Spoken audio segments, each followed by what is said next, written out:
Hello ladies and gentlemen, I'm Jay Caliber and today we are talking about free-to-play accounts, but more importantly, the players that own those accounts.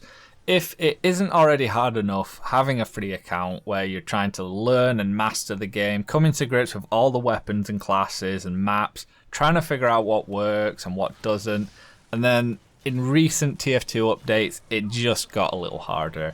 As of June the 16th, the update made it so that free-to-play accounts were unable to use text chat. In official Valve servers, you can still use them in community servers, which seemed to annoy lots of free-to-play accounts in my Discord server, which I can understand sucks if, you know, you're a good egg, but to be honest, you aren't missing out on anything that important. But then again, June 24th, another update rolls out, stopping players from changing their name in-game, which nobody actually needs to do, so I don't think anyone's missing out there. And then finally, on July 3rd, the update saw that free-to-play accounts can't use voice chat either, at all, which stops you from using mic, which was kind of the biggie, or the preset voice lines for characters. Now, I can't quite remember if it was this update that stops you from being able to use character voice lines, like call for medic and stuff like that, or if it was text chat, because it's technically both. I personally think Valve need to change this as soon as possible, as you know, as a free-to-play account, can't even call for a medic at this moment, can't say incoming sentry, can't even say spy. Medic's the most basic one, it's just press E. Spy is the second one you learn, and then it'll be stuff like put dispenser here, sentry ahead, stuff like that.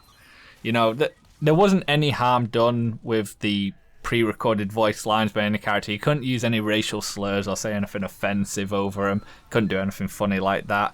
And I just think it was a way of trying to balance off the use of voice chat in general. You know, they were just trying to basically, you know, cut the head of the serpent off, make it so that there's no communication at all, and things kind of piled up into one just by pure chance. Personally, I know a load of free-to-play players that are really hurt and bothered by these changes, but I think they are just trying to more or less fix any issues very quickly, then directly ruining the game for free-to-play users. I don't think that's their aim. I don't think it's to try and put people off that are new accounts. I think it's to stop the bad free-to-play accounts, the new accounts that people make to make bots. It does suck, but hopefully they will add a feature that I mentioned in a previous video, like CSGO Prime. CSGO Prime works in that if you download CSGO for free, you have to reach the casual level 21. Max level is level 40 for retrospect, before you reset your level, to have a Prime account, which means that you can only play with non-Prime accounts if you want. So you can have a setting, so play with Prime accounts when you have it, or don't play with Prime accounts. Meaning you're more likely to find cheaters and bots in the non-Prime games, but then when you're in Prime account, you know, you can only play with other Prime accounts, you know, if you'd prefer. And for the most part, a lot of those accounts tend to not be hackers, and it just weeds out a lot of bad eggs. And I'm hoping that's what the TF2 team will do eventually.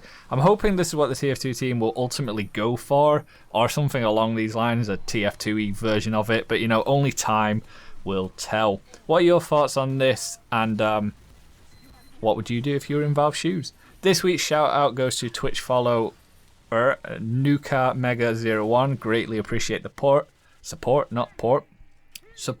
Links to my Twitch, Twitter, and Discord are in the links in the description below. Thanks for checking out the video, guys. Consider my other videos that I have. I'm making lots of content at the moment. I've been Jay Caliber. Adios.